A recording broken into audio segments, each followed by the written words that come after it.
A senior reporter for the Washington Compost Pile, who's also a part of the Washington Press Corps, actually asked Karine Jean-Pierre what the White House could do to shut down the interview between Elon Musk and Donald Trump. Elon Musk is slated to interview Donald Trump tonight on X. I don't know if the president is going to tune in. Feel free to say if he is or not.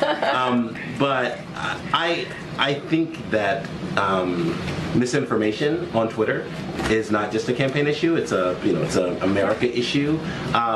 What role does the White House or the president have in sort of stopping that, or stopping the spread of that, or sort of intervening in that? You've heard us talk about this many times from here, about the responsibilities that social media platforms have. Wrong answer, Karine. You should have said, hey, this is America. We have free speech here. Anybody can say anything they want and they're protected by the First Amendment. But of course she couldn't do that because she's not pro First Amendment, and neither is the Washington Compost Pile. In other news, in footage released by the DC Examiner from 2018, Tim Walz called Hitler promoting Imam Assad Zaman a master teacher. This is Assad Zaman, and the Jerusalem Post, as you can see here, calls him an Islamic extremist. And according to Walz, this extremist offered lessons over the time they spent together.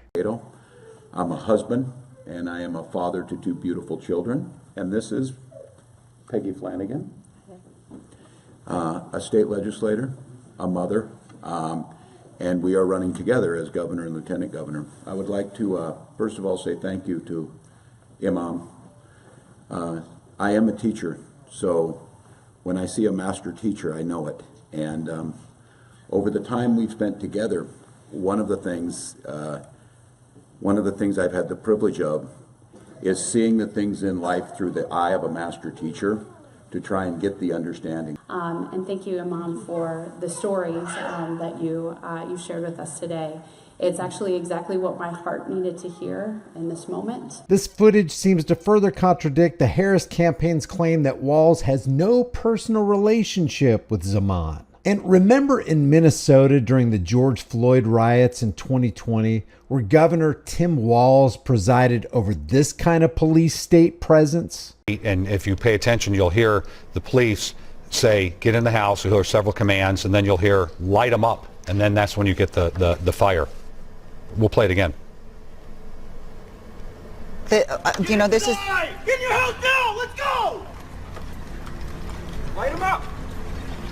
Go inside now! Get in the house!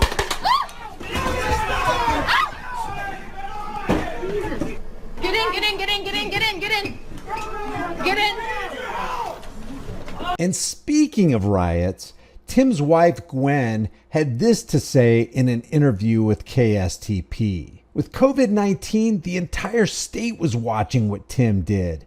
But with Mr. Floyd's death, it was the entire country and the whole world looking at and watching what we did here in Minnesota in response to that. Gwen Walz also said, again, we had more sleepless nights during the riots. I could smell the burning fires, and that was a very real thing. I kept the windows open as long as I could because I felt like that was such a touchstone of what was happening. And we can only speculate what the hell she was talking about. Or can we? And Tim Walz's battalion commander, John Kolb, had this to say about Tim. Feeling a need to say this. I do not regret that Tim Walz retired early from the Minnesota Army National Guard, did not complete the Sergeant Major Academy, broke his enlistment contract, or did not successfully complete any assignment as a Sergeant Major. Unwittingly, he got out of the way for better leadership. Thomas Behrens was the right leader at the right time. He sacrificed to answer the call, leaving his family, business, and farming partner brother to train, lead, and care for soldiers. He earned the privilege of being called Command Sergeant Major. Like a great leader, he ran toward and not away from the guns. I have no opinion of Mr. Walz's decision to leave service at the time he did. It was his right to retire early. I also have no criticism of his service as an E7 and E8 in the Minnesota Army National Guard. By all accounts and on the record, he was a competent chief, a firing battery, gunnery sergeant, and first sergeant. I cannot say the same of his service sitting frocked in the command sergeant major's chair. He did not earn the rank or successfully complete any assignment as an E9. It is an affront to the non-commissioned officer corps that he continues to glom onto the title. I can sit in the cockpit of an airplane. It does not make me a pilot. Similarly, when the demands of service and leadership at the highest level got real, he chose another path. And then he ends it with #NotMyCSM. At the 20th anniversary of 9/11, Tim Walz spoke at the state capitol saying, "I stood one night in the dark of night on the tarmac at Bagram Air Base in Iraq and watched a military ramp ceremony, a soldier's body being loaded onto a plane to be returned home. And if you've seen it, you don't leave the same. It makes you wonder, what are we doing?" The only problem is Bagram is in Afghanistan, and according to reports, he retired before deploying. Is this another misspeak? And of course, because fake stream CIA infiltrated Operation Mockingbird MK Ultra Media likes to cover for Tim and Kamala, the Harris-Walz campaign issued a statement to NBC saying Tim Walz misspoke when he discussed using weapons of war in war. The statement from the Harris campaign follows criticism of Walz's military record by vice presidential candidate Senator J.D. Vance and other Republicans. In keeping with what regular politicians routinely do, and that's misspeak, it seems our buddy Tim has been misspeaking for a long, long time about this issue, like about 19 years. In a cringe-worthy moment, this is Tim Walz changing out the Minnesota flag to one that resembles the Somali flag. All right, ready. Whoa, wait a minute.